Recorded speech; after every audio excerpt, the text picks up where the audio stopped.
Hello everyone, आप सभी का स्वागत है आपके अपने यूट्यूब चैनल पर। आज का जो टॉपिक हम ले रहे हैं spotting the errors, right. Errors को स्पॉट करना इंग्लिश की बहुत सारे एग्ज़ाम्स में जो कि गवर्नमेंट एग्ज़ाम्स मेनली रहते हैं, आप देखते हैं कि स्पॉटिंग एरर करके एक सेगमेंट होता है जहाँ से बहुत सारे क्वेश्चंस बनते हैं, राइट। तो एक मैंने ऐसा ही एक कॉमन एक्सरसाइज लिया है जो कि सारे जितने भी गवर्नमेंट एग्ज़ाम्स होते हैं, मोस्ट ऑफ दैम, ज़्यादातर उन एग्ज़ाम्स में इस तरीके के क्वेश्चंस पूछे जाते हैं जिसमें एक सेंटेंस के कम से कम 4 पार्ट्स कर दिए जाते हैं और आपसे पूछा जाता है कि किसी एक पार्ट में एरर है, उस एरर को फाइंड आउट आपको करना है। तो चलिए देखते हैं। यहाँ पे मैंने 5 सेंटेंस लिए हैं, 5 सेंटेंसेस आप लोगों के लिए। तो देखते हैं कि इन सेंटेंसेस में किस तरह के एरर्स हैं, ठीक है। The first sentence which is written here, जैसे कि आप देख सकते हैं, 100 rupees were the amount she won and no error. So the sentence is very simple. 100 rupees were the amount she won, right? यानी उसने 100 रुपये जीते थे, राइट। कितने रुपए जीते थे? 100 रुपये। ये इसका एक हिंदी मीनिंग हो गया। अभी देखना ये कि एरर कहाँ है इसमें। 100 rupees were, ये first part, second part the amount and third part she one, ठीक है। यहाँ एरर है फर्स्ट पार्ट में। आपने पहचान लिया होगा अब तक कि किस पार्ट में एरर है। तो ये जो एरर है वो फर्स्ट पार्ट में है। और क्यों है? बिकॉज 100 रुपीज़, जब हम बात करते हैं 100 रुपीज़ की या 50 रुपीज़ या 2000 रुपीज़, 1 लाख रुपीज़, तो ये एक अमाउंट है, amount of money, sum of money, right. और जब अमाउंट ऑफ मनी होता है तो वो सिंगुलर होता है। जैसे नोट्स जो होते हैं वो प्लूरल हो सकते हैं, कॉइन्स प्लूरल हो सकते हैं, but when I talk about money like 100 rupees, 200 rupees, 1000 rupees, ये प्लूरल नहीं होता है। ऑल्दो आपको ये जो नंबर है वो लग रहा होगा कि 100 प्लूरल है, बट आपको नंबर पे नहीं जाना है। ये सम ऑफ मनी है, ये अमाउंट ऑफ मनी है, तो ये हमेशा क्या होता है? सिंगुलर। और अगर आपका ये जो मनी है जो सिंगुलर है 100 रुपीज़, यानी कि सब्जेक्ट, अगर इस सेंटेंस के बारे में बात करें तो इसका एक सब्जेक्ट हो गया। तो अगर आपका सब्जेक्ट सिंगुलर है तो वर्ब भी सिंगुलर होने चाहिए।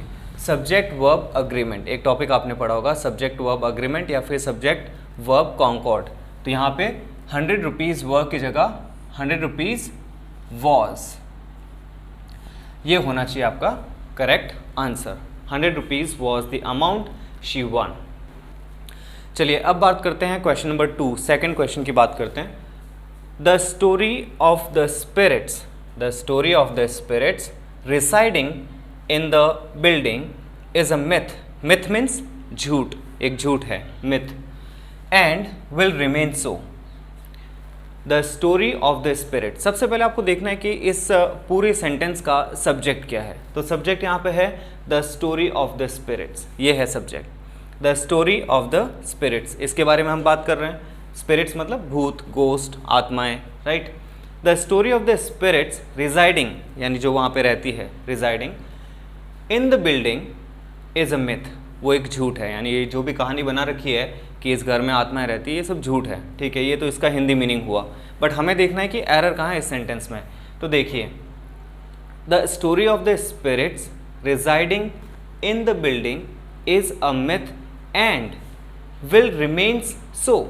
Will remain so, remain so मतलब ऐसा ही रहेगा, यानी ये एक झूठ है और ये झूठ ही रहेगा। ऐसा तो है नहीं कि आप किसी झूठ को बार बार बोले और वो सच हो जाए, ऐसा नहीं होता है। तो एंड विल रिमेन सो, ठीक है, सेंटेंस करेक्ट है, बट प्रॉब्लम है इस लास्ट पार्ट में, और वो क्या है? रिमेन्स।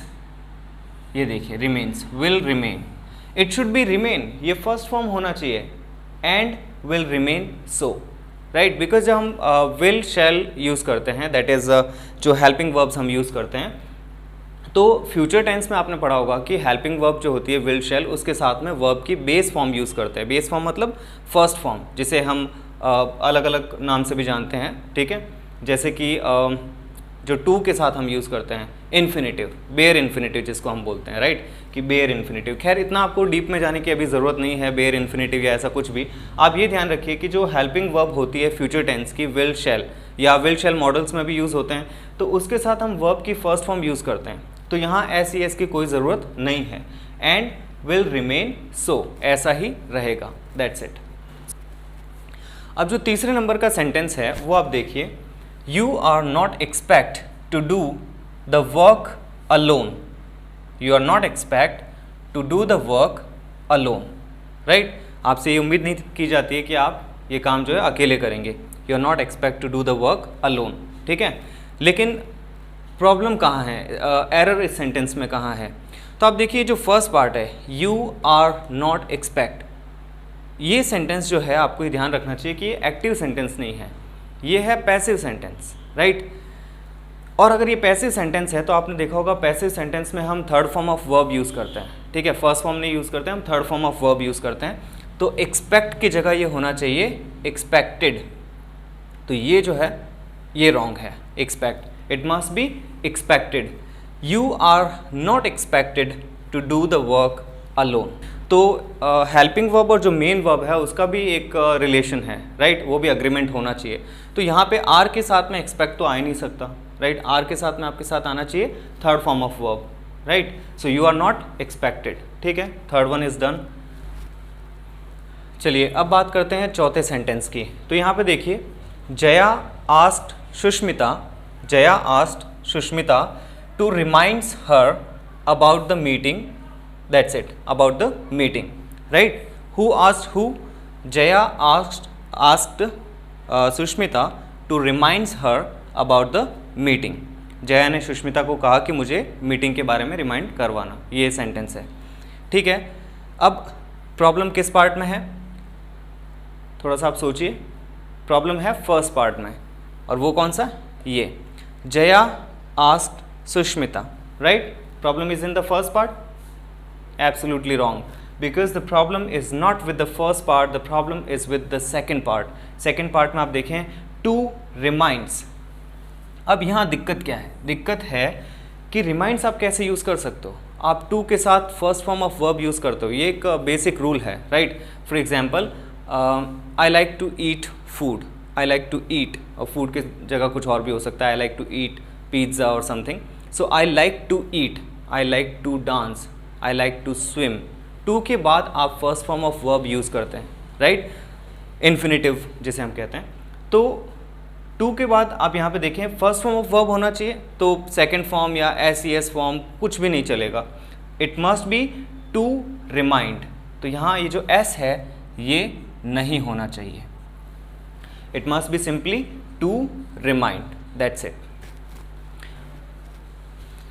चलिए अब बात करते हैं आज के लास्ट सेंटेंस की, और लास्ट सेंटेंस है ये रहा, he cooked dinner and then turned the radio on, he cooked dinner and then turned the radio on, ठीक है, सेंटेंस वैसे ठीक लग रहा है, इसमें कोई दिक्कत लग नहीं रही। वो कहता है ना कि पहली नज़र में आपको नहीं पता चलेगा कि इसमें कोई दिक्कत है भी या नहीं, लेकिन थोड़ा सा आप बारीकी से देखें तो आपको पता चलेगा दो एक जैसे वर्ड्स होते हैं जिनका यूज़ कम्प्लीटली डिफरेंट होता है, बट दिखने में, साउंड करने में वो बिल्कुल एक जैसे होते हैं, और वो है ये जो कि यहाँ छुप के बैठा है, राइट।